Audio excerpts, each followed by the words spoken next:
안녕하세요. 지식과 영감의 빛을 나누는 시간입니다. 오늘 우리는 가톨릭 신자들에게 가장 사랑받는 성인 중 한 분인 소아 데레사로 알려진 리지우의 성녀 테레사에 대한 깊은 이야기를 나누고자 합니다. 많은 분들이 성녀의 동상을 성당에서 보았거나 그분의 이름으로 기도를 바친 경험이 있을 것입니다. 그러나 우리는 종종 그녀가 남긴 영성의 핵심, 작은 길의 진정한 의미를 표면적으로만 이해하고 있을지 모릅니다. 오늘 이 이야기는 단순히 성인의 생애를 나열하는 것을 넘어 그녀의 영혼 깊은 곳에 자리 잡은 비밀, 즉 어떻게 그녀가 하늘에서 그토록 강력한 힘을 발휘하는 중재자가 되었는지, 그리고 그 힘의 원천이 어디에 있는지를 탐구하는 여정이 될 것입니다. 이 이야기가 여러분의 마음에 와닿는다면 주님의 은총을 다른 이들과 나누는 마음으로 구독과 좋아요를 통해 이 빛을 더 널리 퍼뜨려 주시길 부탁드립니다. 여러분의 작은 행동이 누군가에게는 큰 위로가 될 수 있습니다. 그럼 이제 주님의 평화 안에서 리지우의 작은 꽃, 성녀 테레사의 영혼 속으로 함께 들어가 보겠습니다. 우리가 하느님을 위해 어떤 선한 일을 시작하려 할 때 종종 예상치 못한 어려움과 마주하게 됩니다. 저 역시 성녀 테레사에 대한 다큐멘터리를 제작하며 비슷한 경험을 했습니다. 수년간 준비하고 촬영한 영상 대부분을 제 어리석은 실수 하나로 망쳐버렸습니다. 모든 것을 처음부터 다시 시작해야 하는 상황 앞에서 인간적인 나약함과 깊은 낙심에 빠져들었습니다. 나는 왜 이 모양일까? 하느님께서는 왜 이런 시련을 허락하시는 걸까 하는 생각에 잠 못 이루는 밤을 보내기도 했습니다. 마치 끝없는 터널에 갇힌 기분이었습니다. 피로가 몰려오고 모든 것을 포기하고 싶은 마음이 들 때 제 마음속에 성녀 테레사의 삶이 떠올랐습니다.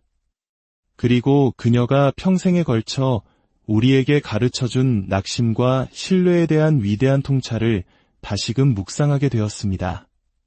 성녀 테레사는 첫 영성체를 하던 날 자신의 영혼에 3가지를 약속했습니다. 첫째, 절대로 낙심하지 않겠습니다. 둘째, 매일 성모님께 드리는 기억하소서 기도를 바치겠습니다.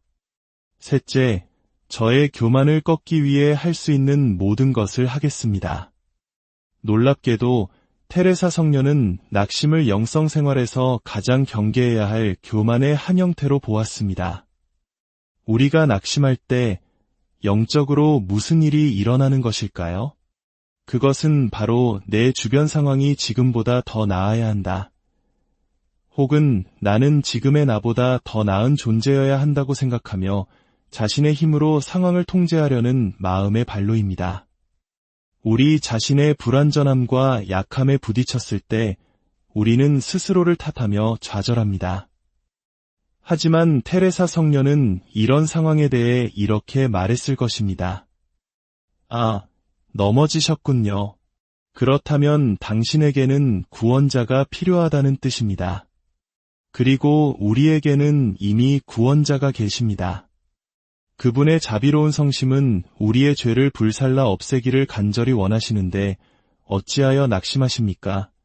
성녀는 우리 삶에서 일어나는 모든 일이 좋든 나쁘든 하느님께서 직접 원하시거나 혹은 우리의 더 큰 선익을 위해 허락하신 일임을 굳게 믿었습니다. 그분은 선하신 분이시며 어떤 상황에서도 우리가 온전히 신뢰할 수 있는 분입니다.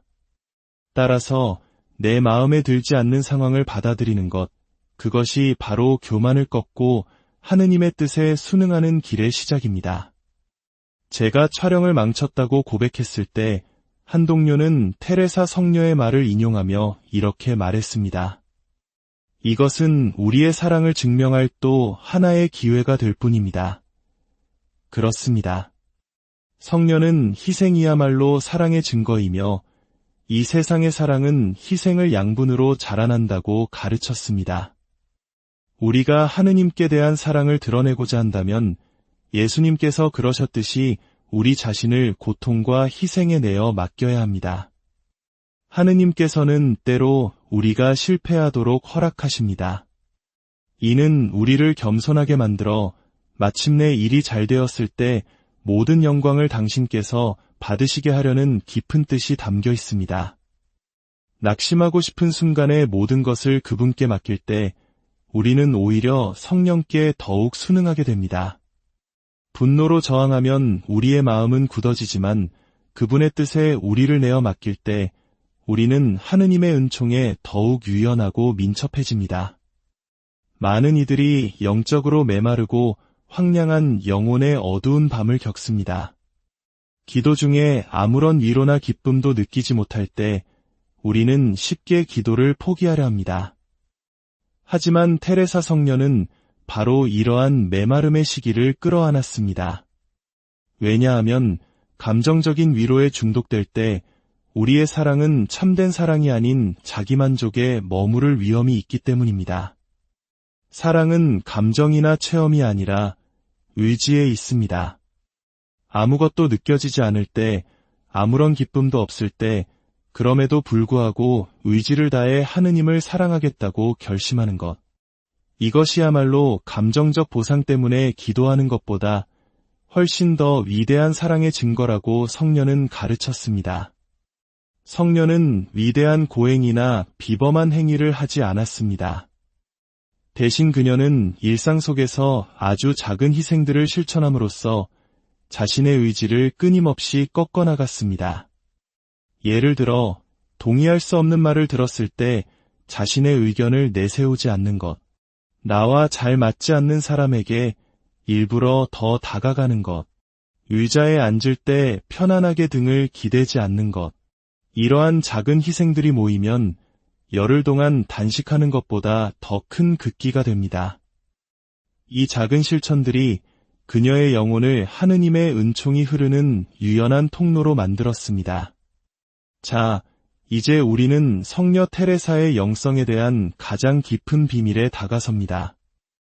그녀의 작은 길이 그토록 강력하고 수많은 영혼들에게 깊은 영향을 미치는 이유는 무엇일까요?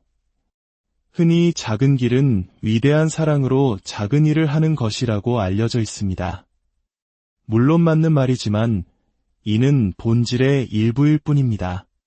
성녀에게 작은 길의 진정한 시작은 바로 자신이 아무것도 아님을 철저히 인정하는 것이었습니다. 내 안에 있는 모든 선함, 모든 능력은 오직 하느님의 은총으로부터 온다는 사실을 깨닫는 것입니다. 하느님만이 선 그 자체이시며 나의 선함은 그분의 선함에 참여하는 것일 뿐입니다. 성녀가 더 작아지고 싶다고 말했을 때 그것은 감상적인 의미의 어린아이가 되고 싶다는 뜻이 아니었습니다. 그것은 나는 하느님에 의해 존재하며 나 자신은 진실로 아무것도 아니다라는 사실을 더욱 깊이 깨닫고 싶다는 갈망이었습니다. 세례자 요한의 말처럼 내가 작아질수록 내 안에서 그리스도께서 커지시는 것입니다. 그런데 이 심오한 작은 길의 영성은 과연 어디에서 온 것일까요? 그 비밀의 열쇠는 바로 성모 마리아께 있습니다. 테레사 성녀의 삶은 성모님께 대한 깊은 신심이라는 토양 속에서 자라난 한 송이 꽃과 같았습니다.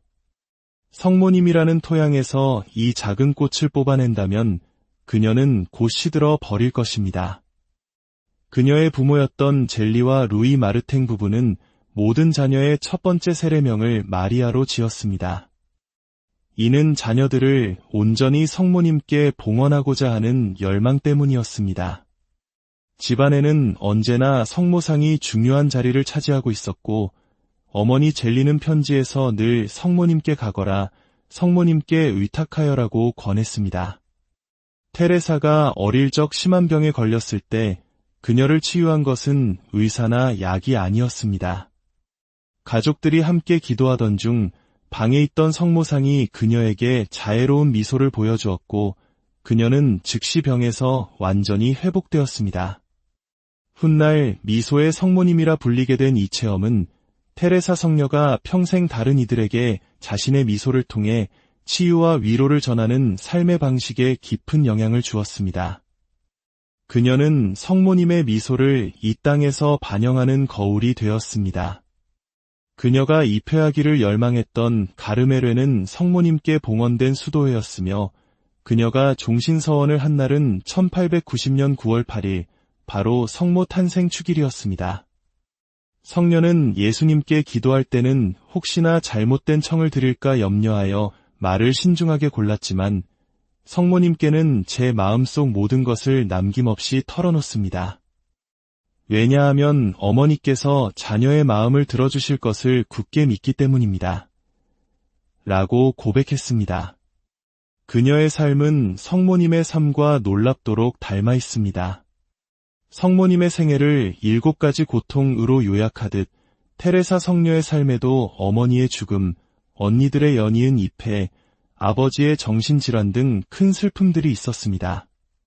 그녀는 고통을 잘 아는 여인이었지만 내면의 영적 메마름과 믿음에 대한 유혹 속에서도 항상 다른 이들에게 기쁨을 전했습니다.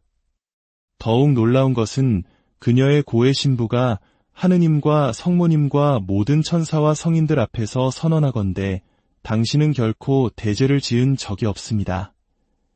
라고 말할 정도였다는 점입니다. 물론 테레사 성녀가 성모님처럼 원죄 없이 잉태된 무염시태는 아니었지만 하느님께서 그녀를 치명적인 타락으로부터 미리 보호하시는 은총으로 지켜주셨음을 그녀 스스로 직감하고 있었습니다. 임종이 가까워졌을 때 그녀는 자신이 위대한 성인이 될 것이며 자신의 글을 통해 수많은 영혼들이 도움을 받을 것이고 온 세상이 자신을 사랑하게 될 것임을 예견했습니다. 이는 교만한 말이 아니었습니다. 성모님께서 모든 세대가 나를 복되다 하리라고 노래하셨던 것처럼 그것은 하느님께서 이루실 진실이었기 때문입니다. 그녀는 천국을 안식의 장소로 보지 않았습니다. 오히려 지상에서의 사명이 확장되는 곳으로 보았습니다. 저의 천국은 지상에서 선을 행하는 것이 될 것입니다. 저는 죄인들을 위해 중재하고 그들의 변호인이자 피난처가 될 것입니다. 이 말은 바로 우리 어머니 마리아의 역할을 떠올리게 합니다. 성녀의 아버지는 어린 시절 그녀에게 나의 작은 여왕님이라는 애칭을 붙여주었습니다. 이는 단순한 애정 표현이었지만 실은 위대한 예언이었습니다. 테레사 성녀의 영혼은 일생에 걸쳐 성모님을 닮아가는 마리아화의 과정을 거쳤습니다. 마침내 그녀는 성모님의 살아있는 모상, 즉 축소된 마리아가 되었습니다. 이것이 바로 그녀가 하늘의 여왕 곁에서 작은 여왕으로서 그토록 강력한 전구자가 된 이유입니다. 그녀의 중재가 강력한 이유는 그녀의 삶 전체가 성모님처럼 온전히 비워져 예수 그리스도의 사랑으로 채워졌기 때문입니다. 우리 그리스도인의 삶의 목표는 예수님과의 일치이며 성모 마리아는 그 완벽한 모델입니다.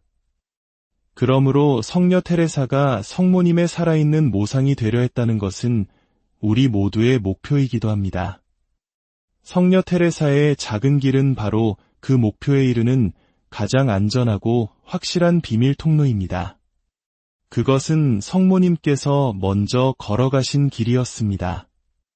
우리 각자도 삶 속에서 작은 마리아가 되어 예수님을 세상에 드러내는 거룩한 도구가 되도록 부름받고 있습니다. 성녀가 가르쳐 주었듯이 우리는 아무것도 아닙니다. 주님, 저는 당신을 사랑할 수 없습니다.